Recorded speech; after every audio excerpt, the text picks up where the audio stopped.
हल झाली नाही होती. मग त्याचा चर्चा करण्यासाठी आम्ही आलो होतो आणि पोलीस कमिशनर साहेब सगळं पोलीस अधिकाऱ्यांनी आश्वासन दिलेलं आहे की आपण खूप स्ट्रिक्टली आपण लॉ अँड ऑर्डर मेंटेन करणार आहे आणि जे कोणी लॉ अँड ऑर्डर ब्रेक करणार असेल आणि त्यांना असं वाटत असेल की आम्ही काहीही करू शकतो तर पोलिसांनी आम्हाला आश्वासन दिलेले आहे की आम्ही टोटली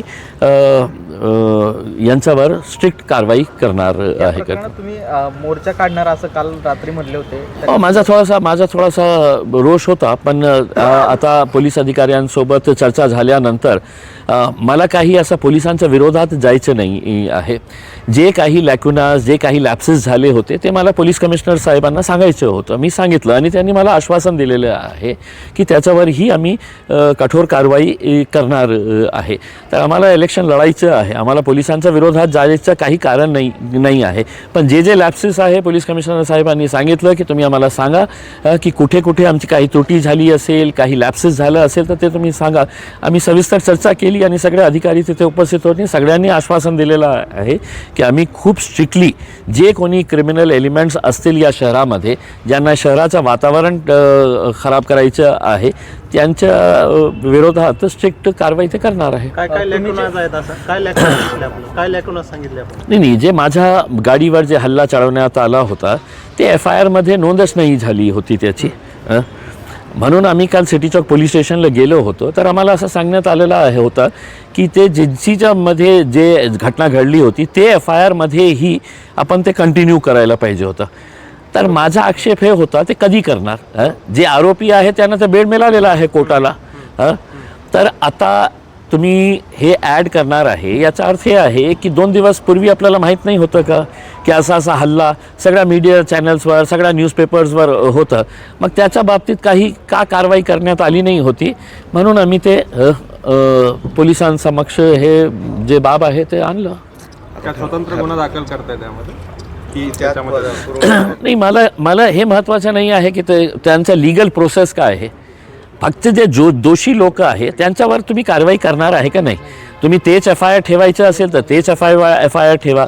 पण जे लोक खुलेआम अशा प्रकारे असा गुंडगिरी करत असेल तर त्यांच्या बाबत आपण पोलीस काय करत आहे हे विचारण्यासाठी आम्ही आलो होतो. तुर्तास तुमचं आजचं आंदोलन स्थगित. हां, नक्की. आम्ही असं काही हे नाही होतं उसमें की पोलिसांनी आम्हाला आश्वासन नाही दिलं असतं तर नक्की आमची प्लॅनिंग होती की आम्ही आज मोर्चा काढणार होतो. पण आता सगळे ऑफिसर्स जे आहे आणि मला विश्वास आहे प्रवीण पवार साहेब खूप शहरामध्ये चांगलं काम केलेलं आहे. ड्रग्सच्या बाबतीत असू द्या किंवा हे जे घटना घडली आहे किंवा त्याच्या अगोदरही त्यांची टीम खूप चांगली आहे. नवीन जे DCPs आलेले आहे ते चांगले ऑफिसर्स आहे. फक्त कुठेतरी लॅप्स झाला होता. ते लॅप्स आम्ही जेव्हा त्यांच्या निदर्शनास आणून दिलेलं आहे त्याने आश्वासन दिलं की 100% आम्ही कारवाई करणार आहे. असं काय सांगितलं तुम्हाला? तुम्ही कौतुक करतच उतरले पोलिसांच्या. नाही, काय आहे की खूप म्हणजे एक तासच्या अगोदर आम्ही सगळं चर्चा केली की हे असं काय लॅप्स झाले होते. मग त्यांनी सगळे ऑफिसर्सला बोलवले होते आणि त्याच्या बाबतीत सविस्तर चर्चा झाली. म्हणून पोलिसांचं कौतुक करण्यासारखं नाही आहे. मी म्हणजे एक लोकप्रतिनिधी राहिलेला 10 वर्ष आमदार खासदार राहिलेला माणसाला पोलीस स्टेशनला का जावं लागलं. स्वतः त्याची दखल का घेण्यात आली नाही होती ही माझी तक्रार होती. आता ती सगळं डिस्कस केल्यानंतर मला असा विश्वास आहे, समाधान आहे की ते त्याच्यावर कारवाई करतील. नाही तर मोर्चे काढण्यासाठी काय टाईम लागणार आहे. नाही केली तर आम्ही तिकडे पर्याय असेल ना. पोलिसांना वेटीस धरल्यानंतर वंचित सुद्धा रस्त्यावर भुईगळांनी स्टेटमेंट. त्यांचा काय संबंध याच्या बाबतीत? त्यांचं असं म्हणणं आहे की तुम्ही आमच्या जे काही उमेदवार आहेत त्यांच्यावर जाणीवपूर्वक दबाव टाकून. कोण उमेदवार आहे त्यांचे? मित्रपक्ष कलीम कुरेशी दोघं ते त्यांच्या साईडला जे बसलेले होते ना उसमें ते किती महान पुरुष आहे त्यांना माहीत आहे का वंचितला. एक राशनचा घोटाळा करणारा बसलेला होता एक साईडला आणि दुसऱ्या साईडला ब्लॅक करून इथे मोठा झालेला.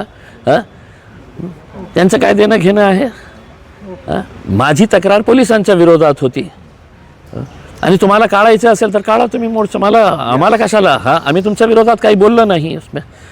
तुम्ही गुंडगिरी करणार असेल आणि तुम्हाला असं वाटत असेल की नाही आम्ही गुंडगिरी अलाव करणार आहे, आमचा पक्ष जे आहे ना ते अलाव केलेला आहे गुंडगिरी करण्यासाठी, तर तुम्ही पोलिसांशी बोलाच करा. मला कशाला तुम्ही हे करतात. मागच्या 2-3 दिवसामध्ये चला. 3 गुन्हे दाखल झाले.